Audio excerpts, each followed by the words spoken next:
Hi everyone, welcome to my new video. এটা 7th মের video.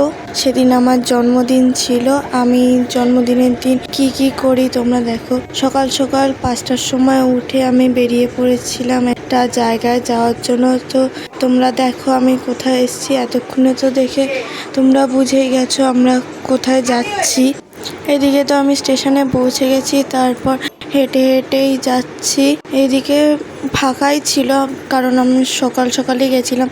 6টার train ধরে চলে এসেছিলাম নৈহাটিতে বড় মার পুজো দিতে। জন্মদিনের সকালটা পুজো দিয়েই শুরু করতে চাইছিলাম, তাই তো এইদিকে একদমই পুরো ফাঁকা ছিল। পুরো একদম মন্দিরে ঢোকার সামনে আমরা লাইন পেয়েছিলাম।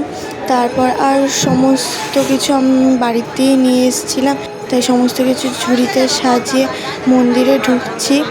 আমি তো একদম প্রথমেই লাইন পেয়েছিলাম, তাই ভেবেছিলাম সবে মনে হয় মন্দির খুলেছে, ভেতরেও তেমন ভিড় হবে না, কিন্তু ভিতরে ভালোই ভিড় ছিল।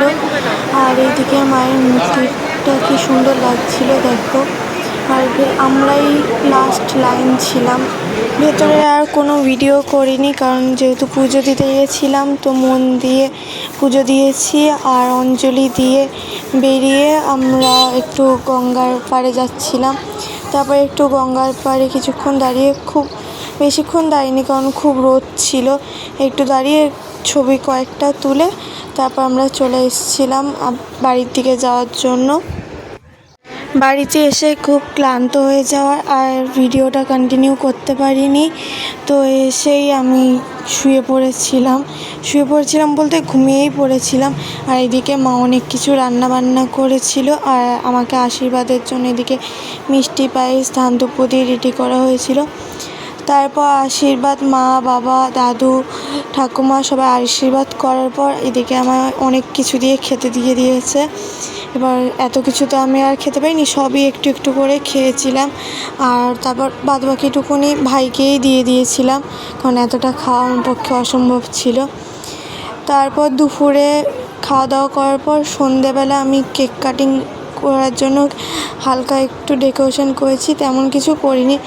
আমি বিকেলের দিকে যখন বেলুন ফুলাচ্ছিলাম ঘর সাজাবো বলে, তখনই আমার দুটো বান্ধবী চলে আসে আমাকে বার্থডে উইশ করার জন্য। তো ওরা আমার জন্য একটা খুবই সুন্দর পার্স নিয়ে এসেছিলো, আমাকে গিফট করেছিল। আমার পার্সটা খুব পছন্দও হয়েছে। তারপর ওদেরকে আর আমি বাড়ি যেতে দিইনি, ওদের সাথেই ঘরটা ওই হালকা যেইটুখানি ডেকোরেশন করেছি। তারপর এদিকে ফটো তুলছিলাম অনেক, ওরাই তুলে দিচ্ছিল, একদম ঘর অন্ধকার করে বেশ খুব সুন্দর ছবি তুলে দিয়েছিল। তারপর অনেক ছবি তোলার পর কেক কাটিং করলাম। কেক কাটিং করে নিয়ে সবাই কেক খেলাম। তারপর কেক খেয়ে আমরা মেলায় যাব বলে ঠিক করলাম। তো তারপর মেলায় যাব বলে ঠিক করে বেরিয়েও তারপর আর আমরা মেলায় যাইনি।